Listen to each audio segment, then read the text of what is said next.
Plus grand que est-ce que le Coran dit que les musulmans doivent tuer les chrétiens, ou que les chrétiens doivent tuer les musulmans? Est-ce vrai? C'est une question que je me pose tout le temps.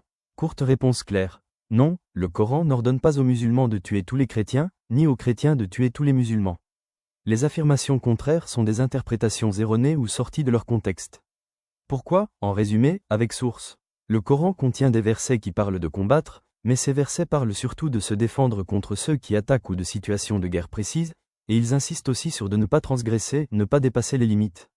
Exemple. Combattez dans le sentier d'Allah ceux qui vous combattent, mais n'allez pas au-delà, 2 sur 190.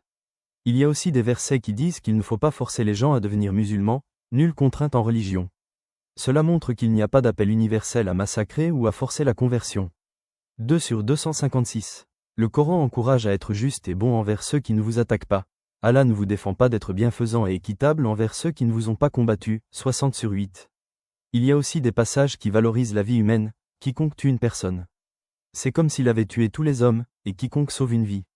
C'est comme s'il avait sauvé tous les hommes, 5 sur 32.